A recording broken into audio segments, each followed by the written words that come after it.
Cuando hablamos del globo ocular, estamos hablando de una estructura que está obviamente en la fosa orbitaria. Vamos a tener hacia anterior, lo que acá hablamos anterior, posterior, superior, inferior, ¿sí? Esto no es neuro, es un órgano como lo es cualquier órgano del cuerpo. Una aclaración previa. Globo ocular en sí mismo es una especialidad médica. O sea, hay médicos que se dedican solamente a estudiar globo ocular. De hecho, ustedes van a tener una materia que se llama oftalmología, que es una de las últimas materias, y en esa materia ustedes solamente van a ver globo ocular y patologías del globo ocular. Así es que sepan que ustedes pueden, si ustedes leen esto del PRO o de algún libro, se van a dar cuenta que es extensísimo, o sea, muy abarcativo. Bueno, volviendo al tema entonces. Tenemos un globo ocular con polos. Vamos a tener un polo anterior, un polo posterior, y esto que está acá se llama córnea, ¿sí? Todo lo que nosotros vemos hacia anterior, no sé si ustedes tienen algún perrito o alguna mascota en los perros, esta córnea se ve muy protruida hacia anterior. Esta estructura que se llama córnea. Entonces, tenemos la córnea, tenemos una cámara anterior y una cámara posterior. Cuando yo hablo de cámara anterior y posterior, me estoy refiriendo a lo que está delante y detrás de esta estructura que está acá, que se llama iris. O sea, si yo me acerco, veo que tengo la córnea, la cámara anterior, la cámara posterior, y atrás de la cámara posterior, digamos en dirección al polo posterior del globo ocular, voy a tener el humor vítreo, que es el famoso humor vítreo, que es una estructura gelatinosa. Detrás del iris tengo esta estructura que se llama lente, ¿sí? Que es biconvexo. ¿Qué significa que sea biconvexo? Que tiene una convexidad hacia anterior y una convexidad hacia posterior. Bien, eso es una descripción de la parte del segmento anterior del globo ocular. Lo que sí es relevante es que en la parte anterior van a encontrar una estructura que se llama trabécula. Este tejido trabecular es por donde el líquido que yo voy a encontrar acá dentro en la cámara posterior y en la cámara anterior se drena. Dicho de otra forma, yo les acabé de decir que estas son dos cámaras. En estas dos cámaras hay un líquido, ¿sí? Ese líquido, que no importa ahora que lo sepan, eso es algo que van a estudiar más adelante en fisiología, se drena. ¿Vieron que o escucharon a alguien que tiene glaucoma o tiene mucha presión en los ojos? Bueno, eso es algo que tiene que ver con esto. ¿Por qué? Porque ese líquido se tiene que drenar y se drena por medio de un espacio que se llama trabécula. ¿Y dónde están esas trabéculas? Entre el ángulo del iris y la esclera, perdón, y la córnea, ¿sí? Entonces yo tengo una estructura que se llama córnea que tiene un ángulo con el iris. El iris, ustedes me siguen, que es lo que nosotros tenemos en el globo ocular que tiene color. Bien, esto que es trabecular, que son como agujeritos, el líquido se va por acá y se drena a ver si se lo muestro ahora, a este seno que está acá, que se le llama canal de Schlemm. ¿Ven ese seno pequeño que está acá? Eso se llena, así como hablábamos del líquido cefalorraquídeo que se drenaba por las granulaciones aracnoides. ¿Se acuerdan que el líquido cefalorraquídeo se drenaba en los senos venosos? Bueno, acá tenemos este que se llama de Schlemm.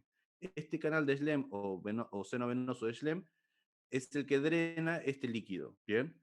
Por otra parte, tenemos esta estructura que es como si fuese la base del iris. O sea, si este es el iris, esto, chicos, no se toma, ¿eh? Lo que les estoy contando no se suele tomar. Ahí está Fede, nadie me avisa que está Fede. En No se histología suele lo tomar. vimos. ¿Cómo? En cátedra 2 en histología lo vimos. Bueno, De pero yo evaluar. solo estoy presentando, pero no es algo que les vayan a tomar, ¿sí? Es algo para que ustedes sepan. Bien, tenemos un cuerpo ciliar, que el cuerpo ciliar tiene varias porciones. Esto yo pensaba describírselos, pero me parece que es un exceso. Este cuerpo ciliar tiene una porción más lateral y una porción más central. La parte central va a ser la productora de ese líquido que vamos a encontrar en estas dos cámaras. O sea, hasta acá dijimos que teníamos dos polos, córnea, dos cámaras, el lente, el iris, y el iris tiene una raíz muscular que ahora vamos a describir que se llama cuerpo ciliar.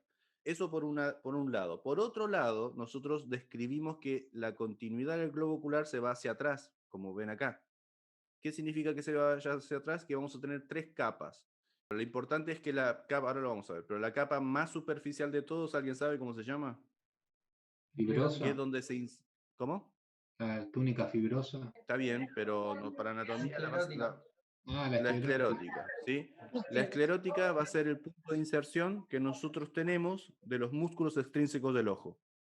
esa esclera, que es la que nosotros tenemos y que vemos rodea todo el globo ocular, vean qué sucede, se continúa con la dura madre. ¿Ven acá al fondo? ¿Sí? Y vamos a ver que eso tiene que ver con la presión que nosotros vamos a ver en un fondo de ojo. Dijimos que teníamos segmento, un segmento anterior, que es el que acabamos de escribir, y un segmento posterior, que es el de la zónula, que lo acabamos de decir, pero nadie les va a preguntar eso tampoco. Y vamos a decir que tenemos un tejido trabecular y un seno venoso, que dijimos que era el conducto o seno venoso de Schlemm, que acá no se ve, pero que lo habíamos visto acá, ¿sí? Este chiquitito que se ve acá. Que lo que hace eso entonces drena lo que viene desde el tejido trabecular. Bien, ¿con qué se continúa la córnea posterior? Con una estructura que dijimos que se llamaba esclerótica o esclera. Y esa esclera tiene capas. ¿Qué cosas? Si nosotros hacemos un zoom sobre la córnea, vamos a darnos cuenta que tiene capas. Esto ustedes seguramente lo vieron en histología, pero sepan que cuando hablamos del epitelio de la córnea, estamos hablando de la parte más superficial de la córnea, y cuando estamos hablando de la otra capa, que sería la famosa de Desmet o lámina de Desmet, estamos hablando de estructuras profundas. Lo digo de otra forma. Quizás más adelante, cuando ustedes cursen oftalmología, les hablen de una lámina de Bowman y una lámina de Desmet, ¿sí? Son láminas quirúrgicas. Si ustedes se ponen a googlear, van a ver que se habla mucho de esta de Bowman y Desmet. Y las dos están dentro de lo que sería la córnea, ¿sí? Esta sería la córnea y esta sería la parte superficial y esta sería la parte más profunda. Son láminas basales, esas dos, que sepan que existen. Ahora se le llama lámina limitante anterior a la membrana de Bowman, que sería la basal del epitelio de la córnea, y la de Desmet es la profunda, ¿sí? Pero eso sepan que es que va a estar asociado a un endotelio que tiene esta córnea, pero eso sepan en histología, no sé si lo vieron. ¿Esto lo vieron en histología? Sí, Bueno, en eso cátedra 2 sí, al menos. sepan que existe, no, no es algo que nos interesa a nosotros ahora. Bien, dicho todo esto, este líquido que nos interesa por la patología que tiene, se forma en una parte del cuerpo ciliar, se va hacia anterior, o sea, se forma en la cámara posterior, se va hacia anterior y se drena al conducto que habíamos descrito antes. ¿Por medio de dónde pasa? Por medio de esas trabéculas. Ese sería el flujo del líquido, ¿sí? Punto, no hay más. Cuando hay ángulos abiertos o ángulos cerrados de glaucoma, no sé si alguien tiene o conoce a alguien con glaucoma cerrado o abierto, tiene que ver con los ángulos que se da entre estas dos estructuras y entre el iris y el lente del globo ocular, ¿sí? Pero eso es algo más patológico que no tienen que saber. Dicho todo esto, esta imagen separa el cuerpo ciliar en sus dos porciones, que fue lo que les dije hace un momento. Por un lado tenemos unas fibras que son más centrales y por otro lado tenemos fibras que son asociadas a unos procesos ciliares, que son estas estructuras que tensan el lente biconvexo. O sea que es como que el lente está sustentado en estas zónulas que tensan cuando estos músculos se contraen. Pasamos entonces a lo que nos importa, que es la parte posterior. También la esclera tiene una subdivisión de láminas que no nos interesa saber ahora para fines prácticos de anatomía, pero lo importante es que hacia posterior tenemos que entender que profundo a la esclera tenemos otra estructura que es la vascular, que se llama coroides, y profundo a la coroides tenemos otra estructura que se llama retina. En este caso, lo amarillo representa la retina, lo rosita se representa la coroides y lo blanco representa la esclera. Entonces, ¿qué me van a preguntar a mí? ¿Dónde se insertan los músculos extrínsecos del ojo? ¿En la coroides, en la esclera o en la retina? En la esclera.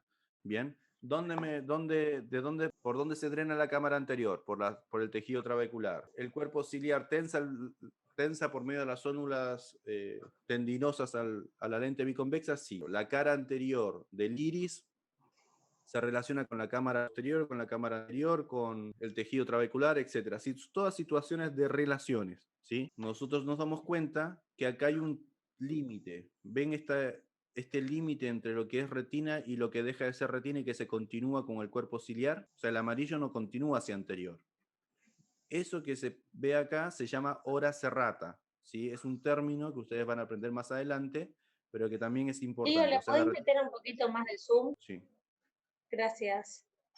O sea, la retina viene por acá, viene por acá, viene por acá y llega hasta un punto.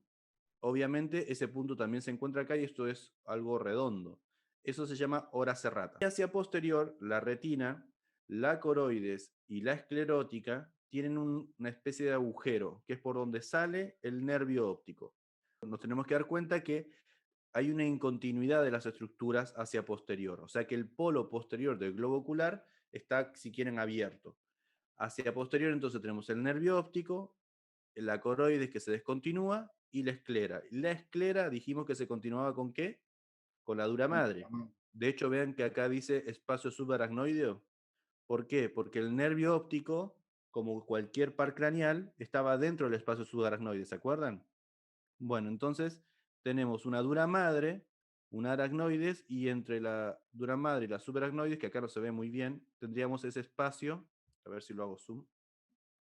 Este espacio que vemos acá, que es una línea, sería el espacio subaracnoides, entre la dura madre y el nervio. Bien, si yo tengo mucha presión, yo puedo llegar a visualizar desde un fondo de ojo la presión intracraneal a través de la retina. Eso ustedes lo van a ver después en oftalmología. Y por último, yo les hablé, les conté que había una arteria, hay varias arterias asociadas al nervio óptico. Están las ciliares cortas, las ciliares largas, que eso es algo bastante fino, pero lo que sí no es tan fino es esta arteria que se llama arteria central de la retina. Esta arteria central de la retina va a ir precisamente por el centro y se va a relacionar desde dentro con estructuras de la retina. ¿Sí? ¿Hasta acá alguna consulta? Sí, ¿tiene nombre ese agujero por donde hay descontinuidad en las tres Sí, ahora capas? lo vamos a echar, ahora lo vamos a ver, ahora lo vamos a ver. Lío, yo tengo una consulta también. Sí. Ahí donde dijiste del nervio óptico y la dura madre, que hay espacio subaracnoideo.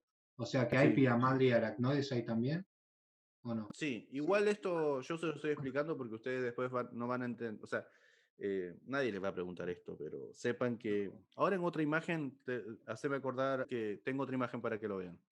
Vale. Bien, esto Yo sería me quedé con una duda también. ¿Cómo?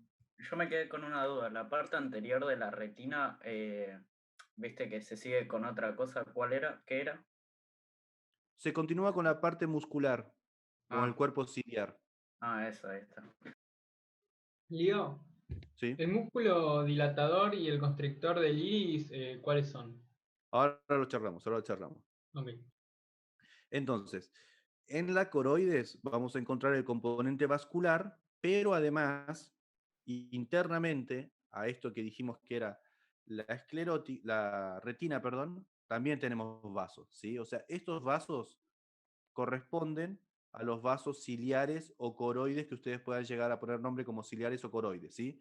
Pero el que va por dentro y que después aparece en el fondo de ojo va a ser precisamente esas ramas que se llaman retinales o de la retina, pero que son en definitiva ramas de esta arteria central de la retina. ¿Se entendió la diferencia? ¿Cómo llegan? Bien. Eso es algo anatómicamente importante.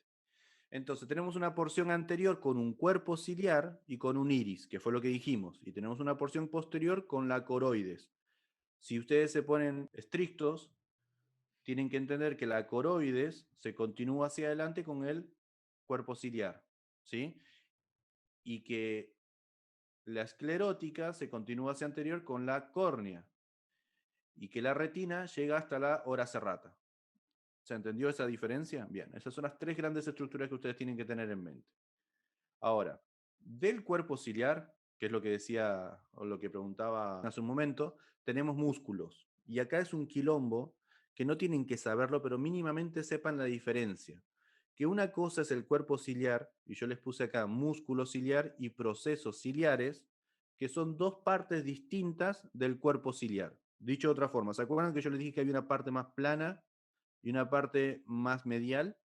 Esto que está acá se llama proceso ciliar y el músculo que va a ser la raíz del cuerpo ciliar van a ser el músculo ciliar. Entonces, cuando ustedes leen quién inerva el músculo liso del músculo ciliar, es porque están inervando estas fibras musculares. Estas fibras musculares se subdividen.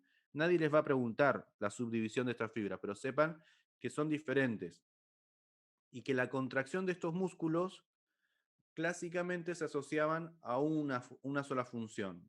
Hoy en día no es tan así. Cuando ustedes escuchen El músculo de Brook, que no creo que lo escuchen, pero ponele que alguien les dice músculo de Brook o músculo de Müller, se refieren a fibras dentro del músculo liso que a su vez son parte del músculo ciliar. ¿Se entendió? Bien. Conclusión, ¿el músculo ciliar es lo mismo que el cuerpo ciliar? No. El músculo ciliar viene a ser la porción más lateral, o sea, esta parte bien lateral del cuerpo ciliar. Y el cuerpo ciliar tiene una parte más medial que se llama proceso ciliar. Y los procesos ciliares, bueno, acá yo les puse la función, nadie les va a preguntar la función, pero si obviamente este músculo ciliar dijimos que se continuaba con la coroides, cuando se tensa va a llevar la coroides hacia anterior, relaja las fibras de las zónulas, ¿se acuerdan que las fibras de las zónulas son las que llevan al lente biconvexo? Por tanto, le da una forma más convexa cuando se contraen. No importa eso. Lo importante es lo que vamos a decir ahora. Que además de tener, esto es una vista, o sea, si nosotros vemos, recién estábamos viendo a este músculo que es el músculo liso del músculo ciliar. Ahora lo estamos viendo en este sentido, desde abajo, ¿sí? Y vemos esto que se ve acá. Y vemos nuevamente los procesos ciliares, cómo se asocian esas zónulas que llegan al lente biconvexo. Este sería el iris, visto desde posterior o inferior, desde posterior en realidad. Este sería entonces el proceso ciliar. El proceso ciliar va a ser el que produce el humor acuoso, el líquido este que yo les dije que se drenaba. Entonces acá hay veces que en anatomía nos explica esto y ustedes piensan cómo puede ser que el músculo, que el cuerpo ciliar, que es un músculo, produce un líquido. Es rarísimo. Y eso es porque no se hace la diferencia entre la parte más lateral y la parte más central. La parte central, estas estructuras que tensan y que se conectan con estas zónulas, se llama proceso ciliar y no es músculo. Son estructuras que están asociadas a venas y que son las que producen el humor acuoso. ¿Se entendió? Y como estamos detrás del iris, tiene lógica porque si lo producimos detrás, después este líquido va para adelante y se drena por el seno de Schlemm que dijimos antes. ¿Se entendió? Bien. ¿Seguro que se entendió? Esto ya no lo tienen que ver más, ¿eh? Si lo entendieron acá, ya está. Eso queda acá. ¿La Chao. zónula se inserta entonces en el proceso ciliar o en el músculo? Claro, pero normalmente en los textos te van a decir que se inserta en el cuerpo ciliar. Lo que yo te estoy definiendo ahora es que cuando se tensa este músculo, que es el músculo ciliar, como el proceso ciliar está en el medio, es como una especie de extensión. Como que nadie hace la diferencia de los procesos ciliares, entonces como que queda raro. Y después te dicen que el cuerpo ciliar forma el humor acuoso, entonces eso no cierra. A ustedes ya ahora les cierra porque están descomponiéndolo en tres partes. Una cosa es el músculo ciliar, con todas esas fibras que yo les dije. Otra cosa es el proceso ciliar. Y las dos cosas juntas es el cuerpo ciliar. Ahora, yo les pregunto, es probable que ustedes encuentren que el cuerpo ciliar forma el humor acuoso, pero ustedes saben que es más correcto decir que es el proceso ciliar.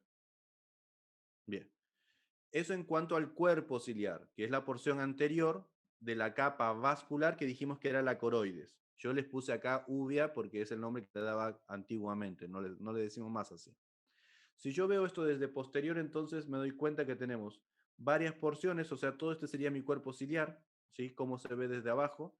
Y bueno, esto sería el lente, la pupila es el espacio central que deja el iris, y básicamente eso.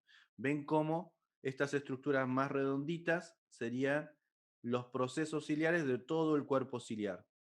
Vean cómo acá, que no es el mismo texto que nosotros usamos, separa esta porción plana de esta porción más curva y no aclara que este es el músculo y este es el proceso ciliar. Simplemente dice cuerpo ciliar, porción plana y porción replicata. Bien, eso como generalidad. Ahora pasamos a ver que tenemos músculos, pero ahora estamos hablando no del músculo ciliar, del cuerpo ciliar, sino que ahora estamos hablando del músculo del iris, porque el iris también tiene un músculo. Bien. Ese músculo del iris va a ser el que precisamente hace apertura de lo que sería el espacio de la pupila, que es el espacio que queda entre el redondito del iris. ¿Se entiende hasta acá? Es el O que sea, pasamos de relacionábamos, hablar. ¿Cómo? es el que relacionábamos al nervio Iridoconstrictor. oculomotor. Claro. Entonces tenemos el cuerpo ciliar, que ya lo dijimos, que ya está. Ahora hablamos del iris. El iris simplemente tiene dos músculos. Normalmente, ustedes probablemente escucharon solamente el esfínter, pero el esfínter es el írido constrictor y el dilatador es el que inerva el componente simpático. Lo digo de otra forma. Tenemos uno que es írido dilatador y otro que es írido constrictor. Yo les puse acá en negritas lo que les van a preguntar. La miosis, ¿quién la da? El músculo esfínter. Y el esfínter es el írido constrictor o írido dilatador. El irio ¿Qué hace un constrictor. esfínter? Tierra, írido constrictor. Este esfínter, ¿quién lo inerva? Fibras, acá lo puse. El Parasimpáticas del dedicomorfo. nervio oculomotor. Cuando nosotros hablábamos del núcleo írido constrictor que estaba en el mesencéfalo, justo rostral a lo que era el núcleo motor del oculomotor precisamente, la fibra parasimpática era esta. O sea que tiene que llegar ¿a qué músculo? Al músculo esfínter. ¿Sí? El otro músculo que está inervado por componentes simpáticos, o sea, va a ser midriasis, lo contrario, va a ser el músculo dilatador de la pupila. ¿Sí? Entonces, ustedes tienen que pensar. Bien, por un lado tengo el cuerpo ciliar, que tiene que ver con el humor acuoso, que tiene que ver con el cuerpo ciliar, todo el quilombo del lente biconvexo, etcétera, de las zónulas, eso tiene que ver con el lente. Eso se estudia desde un reflejo de acomodación. Bien, ahora estoy hablando del iris, y el iris tiene en su parte interna dos músculos, uno que cierra la pupila y otro que la dilata. ¿Sí? Cuando nosotros hablamos de dilatar algo, lo tenemos que pensar desde la fisiología o desde el simpático y parasimpático. Cuando ustedes piensan en simpático, ¿en qué cosas piensan? ¿En huida? ¿En que están Sí, en huida. Noradrenalina, todo eso. en adrenalina, etcétera? Ok, entonces simpático es sinónimo a huida. Ustedes abren las pupilas para que les entre más luz y puedan tener una percepción mayor de lo que está sucediendo. En cambio, cuando ustedes tienen sueño, cuando ustedes están en modo parasimpático, es el contrario. O sea, se achica la pupila. ¿Sí? Cuando se están durmiendo, también se va a producir un cierre de ese diafragma que es el iris. ¿Cómo se llama cuando se agranda? Midriasis. Midriasis. Yo me lo aprendí porque es midriasis, como que yo tengo que abrir la boca para decir midriasis. Y punto. Y el otro es el otro. Miosis es para ser chiquitito. ¿Sí? Midriasis para abrir, miosis para cerrar. Bien. Midriasis entonces tiene que ver como abre, tiene que ver con dilatación, tiene que ver con simpático. Miosis como cierra tiene que ver con un esfínter que cierra. Bien. ¿Quién me va a llevar las fibras simpáticas del músculo dilatador de la pupila, o sea, el componente simpático, que ese plexo coroideo rodea la carótida interna, se relaciona con la arteria oftálmica y llega por ese medio a este músculo que sería un músculo intrínseco del ojo. Nosotros tenemos músculos extrínsecos del ojo, que son los que les van a preguntar probablemente, y también tenemos estos dos músculos intrínsecos que también se los van a preguntar. Esto que está acá, este pequeño cuadrito, ya sea que les pregunten por el plexo carotidio, por la fibra simpática, por si hace midriasis, por si es un músculo dilatador o iridoconstrictor, ¿sí? Es clásico que les van a preguntar eso. Bueno, el resto tiene que ver más con vasos. Yo se lo dejé acá, pero sepan que no es algo que les vayan a preguntar. Esto es algo para que ustedes sepan que existen. Tienen una irrigación particular, un drenaje, y los nervios ciliares cortos y largos son los ramos que van a llegar al globo ocular para llegar a estos músculos. O sea, ustedes saben que tenemos un ganglio que se llama ganglio ciliar, que esto ya lo vimos cuando hablamos de los oculomotores, pero ese ganglio ciliar va a tener ramos ciliares cortos y largos. ¿Se acuerdan que esto ya los expliqué? En el video Sí. de oculomotor está todo eso. Bien. Esto sería obviamente el plexo o la lámina coroidea, y dentro de lo que es la coroides, que tenemos un montón de vasos, tenemos láminas. Estas láminas, olvídense, sepan que existen lámina supracoroidea, vascular, capilar y basal. A esta lámina basal es la que nosotros llamábamos membrana de Bruch o de Bruch, ¿sí? Pero no es algo que ustedes tengan que saber. Esto sería el globo ocular. ¿Alguna consulta de esto? Bien. El de Schlemm, Lío, Sí. las trabéculas, ¿tienen nombre específico? No, se le dice trabécula. Ahí va a ir el humor acuoso y de ahí al canal de Schlemm, o al revés. No, el humor acuoso sale de los procesos, ¿sí? Sí, sí. Viene por acá, acá está el caminito. Acá No, le yo dejé digo el dónde caminito. drena. En la trabécula. Red De trabecular se le dice también. pasa al seno de Schlemm o canal de Ok. Schlemm y ahí se va por las venas, Pues ya. ¿sí? Es algo no es igual, pero es algo parecido a lo que pasaba con el líquido cefalorraquídeo, senos que se iban con la yugular. Igual tranqui que eso no se los van a preguntar. Bien, consultas entonces de esto del globo ocular. No. Para cerrar esto, entonces Yo, tenemos que Leo, entender. tengo una duda. Me quedó una duda. Del cuerpo ciliar, entonces, ¿el proceso ciliar es el que va a producir el humor acuoso? Claro, pero ojo ¿O que no? yo les separé. Ok. Mira acá, Agus. El cuerpo ciliar tiene dos componentes: Sí, sí. músculo ciliar y el proceso Y el ciliar. proceso ciliar, sí. En el epitelio de estos procesos ciliares va a producir el humor acuoso. Ah, está, Eh, listo. Listo, Leo, gracias. ¿Sí, Leo? ¿Cómo se llaman los hilitos que unen a los procesos ciliares? Tiene varios nombres. Se le dice sónulas, fibras Son, sonulares o sónulas. ¿Ves? Son estas chiquititas que están acá. sí, sí, que Acá se no unen al están, lente. que tensan el lente. Cuando se contrae el músculo ciliar, lo que se hace es se acomoda. Ahora, está muy buena la pregunta, lo que pasa es que ustedes esto lo van a estudiar más adelante. ¿Qué es lo que pasa? A ver, vamos a ver uno, por ejemplo. ¿Qué es lo que pasa? Ustedes forman, viene el rayo de luz por acá. A ver, ustedes lo que hacen cuando ustedes ven algo, lo que hacen es invertir una imagen en su retina. No sé si eso se los enseñaron en la secundaria, a mí no, pero o creo que lo vi en la tele. Lo que estoy queriendo decir es que la imagen es una imagen que pasa a partir de los rayos de luz que pasan este lente convexo y se invierten. Como se invierten, yo si hago más plano este lente, voy a hacer que esa imagen crezca o que se achique en mi retina. ¿Y yo qué tengo en la retina? Conos y Sí, bastones, sí, Sí, tenemos. los fotorreceptores. fotorreceptores. Los fotorreceptores. Entonces, si la imagen se me forma en este espacio pequeño, yo lo percibo con algunos bastones, conos y bastones, ¿sí? Pero si yo esto, porque muevo el lente, hago que la imagen sea más grande acá en la retina, lo van a percibir más receptores. ¿Y qué significa eso? Mayor poder de resolución.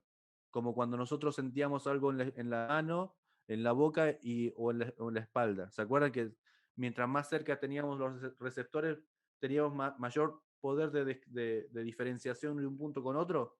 Bueno, acá pasa lo mismo. Entonces, ¿qué es lo que hacen estas fibras sonulares? Se tensan y cuando se tensan se aplanan. Y con eso yo acomodo la imagen en la retina. ¿Se entiende? Es algo totalmente autónomo. No tienen que saber muy bien lo del cuerpo ciliar porque es algo que lo van a ver en fisiología, pero sepan que cuando ustedes pierden la visión, vieron que los viejitos empiezan a ver diferente y cuando tienen el objeto muy cerca no pueden enfocar y necesitan lentes tipo el 90% de nosotros que usamos lentes.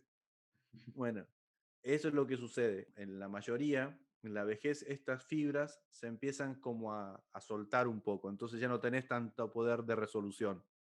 Lo estoy diciendo muy, muy feo, pero como para que se entienda. Bueno, ¿Tiene que ver con la fobia eso? Que es como... Bueno, a ver. no. La fobia es un punto donde nosotros tenemos mayor poder de resolución. Ahora lo vamos a decir. ¿Se entendió más o menos lo del globo ocular? Sí, sí. Sí. Y Vamos la a pasar. parte vascular, perdón, que la parte vascular es solo eso más o menos que nos van a tomar, no mucho más. La parte vascular tienen que saber. O sea, yo les pregunto a ustedes. ¿Quién da la irrigación de la retina?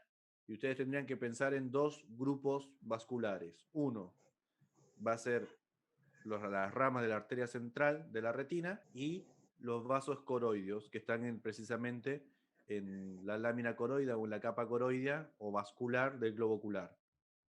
¿Se entiende? ¿Y de Son quién dos nacen los vasos componentes. coloides? ¿Cómo? ¿De dónde salen los vasos coloides? De los vasos ciliares. ¿Se acuerdan que yo les dije que habían vasos ciliares largos y cortos? Sí, de ahí son ramas de De ahí. estas arterias ciliares.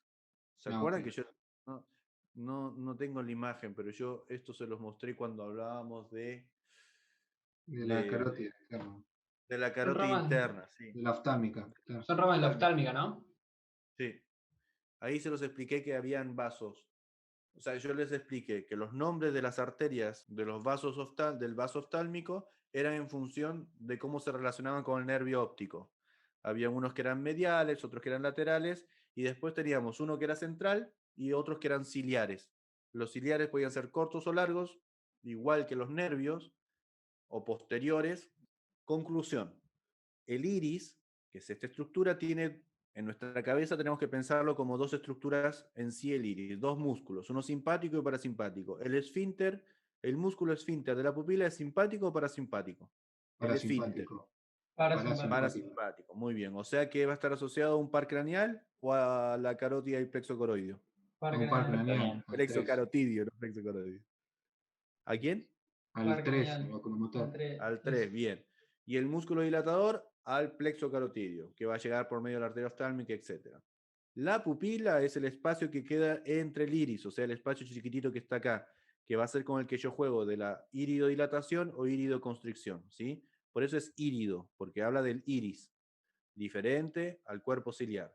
Después tengo una estructura que se llama cuerpo ciliar, que ahora no nos interesa tanto, que juega con el lente y con cómo reflejo yo la luz en mi retina.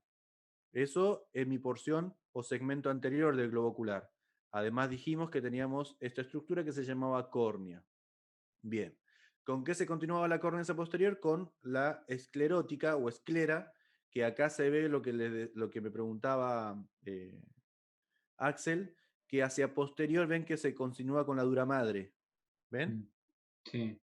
Y este espacio entre la dura madre y el nervio óptico, que tiene que tener su pía madre asociada, va a ser el espacio subaracnoides que rodea al nervio óptico. La dura madre asociada al aracnoides, tal cual como estaba siempre las meninges. Dura madre con aracnoides y por dentro la pía madre. Y entre medio el espacio subaracnoides, ¿sí? Como siempre. Por otro lado, dijimos que en este compartimento posterior o polo posterior tenemos una incontinuidad de la coroides, que es la que se continúa con el cuerpo ciliar hacia anterior, y una incontinuidad de obviamente la esclerótica que se continúa con la dura madre. Y dijimos también que habían dos grandes grupos arteriales, uno que se llamaban ciliares y otro que se venían por la arteria central de la retina, pero que ambos vienen en definitiva de la arteria oftálmica. ¿Dónde se insertan los músculos? En la esclerótica. Como quien mueve al lente biconvexo del globo ocular, las zónulas. Esas zónulas se asocian al músculo liso del cuerpo ciliar. ¿Quién forma el humor acuoso? El proceso ciliar, que sería la parte más medial de este cuerpo ciliar. ¿Sí? Eso sería lo que tendrían que saber de lo que nosotros estamos hablando ahora del globo ocular.